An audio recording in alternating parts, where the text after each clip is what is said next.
Pakankamai rimti nuostoliai, ypatingai kalbant apie Deividą Ananę. Jis pelnė įvartį rungtynėse su Sūduva. Pelas pelnė 2 vėlyvus įvarčius ir Hegelman laimėjo sunkiose rungtynėse 2-0.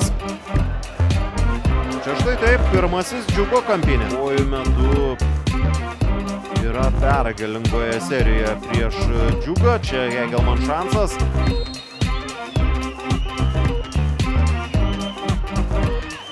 Ribeiro ir Šalevo į Hegelman komandą. Čia dar vienas kampinis.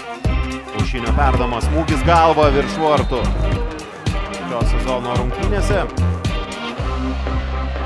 Dabar Džiugo ataka. Pasižiūrėkime, 2 žaidėjai baudos aikštelėje. Piliukaitis griebėsi už galvelį. Išmušamas kamuolys, Kaušinio bandymas. Marius Paukštė, dar vienas šansas galbos. Ir galiausiai kamuolys vartuose. Kamuolys vartuose. Hegelman triumfuoja, net keli Džiugo žaidėjai ant vejos, o Kaderas Andžoja Abdelas Pelkaitis į kraštą. Traikovskis. Gražiai sužaidžia su Sisė Traikovskis ir Donatas Šimėnas. Rodo į 11 metrų žymę. Varo šiandien nėra, dar ir geltona kortelė. Taigi baudinys tikrai nebus atšauktas vietoje pagal rezultatyvumą ir tą grupelę žaidėjų Kurcevas gali palikti.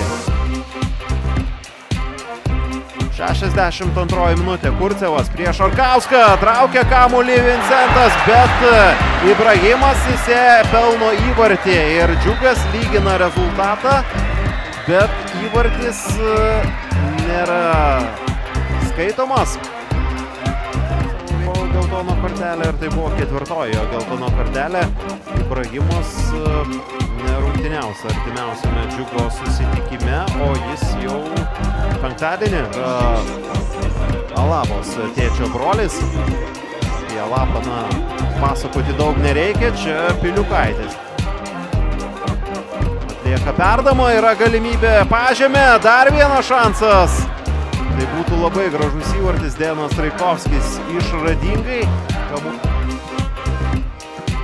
Visai nesenai. Ir viskas. Donatas Šimėnas skelbia šių rungtynių pabaigą. Viską darė Džiugas, kad tik